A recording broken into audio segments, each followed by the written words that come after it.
Push the button. Come on, push the button. Yeah, come on, push the button. Push the goddamn button. Push the goddamn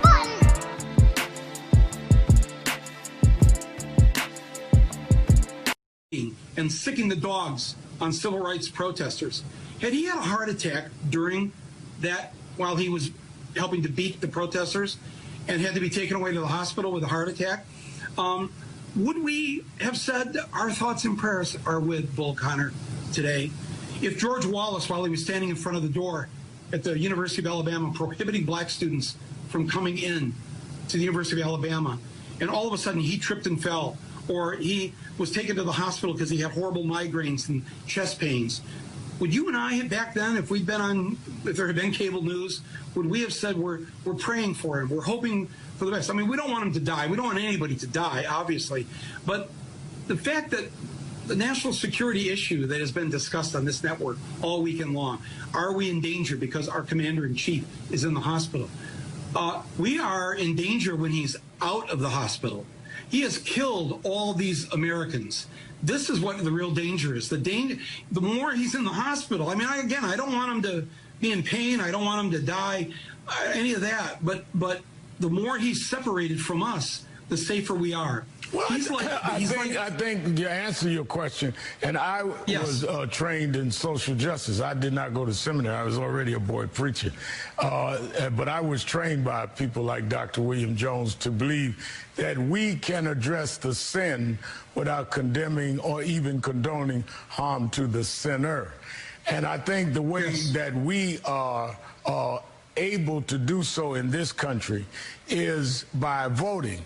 The problem that we have with that is that we don't see a lot of efforts to protect our vote, like right there in Michigan, like other places. Michael, stay right here for a moment. Let's go to NBC's Josh Letterman outside of Walter Reed Hospital. Josh, ready to go. Yes, talk to us. 1, 2, 3, 4, 5. He's with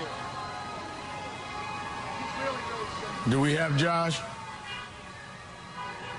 Yeah, we had some really interesting developments just in the last few minutes here outside Walter Reed, where we are not expecting to see the president again today. And then the president tweeting a short video from inside Walter Reed, where he announced he was going to make a brief appearance to see his supporters who have been gathering throughout the day here at Walter Reed to show their support for the president and his recovery. The president in that video talking about how it's been a very interesting thing learning about COVID and the recovery process, and he's going to be letting people know about it.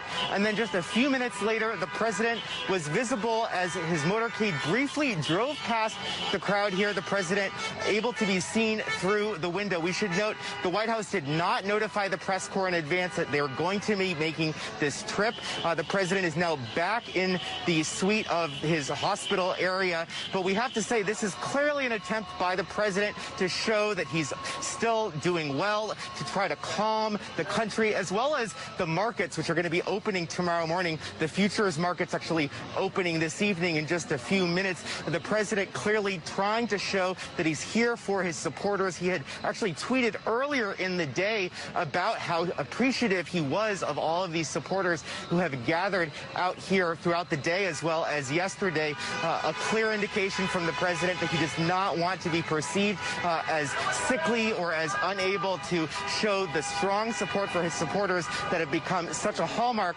of the Trump presidency, as well as his re-election campaign.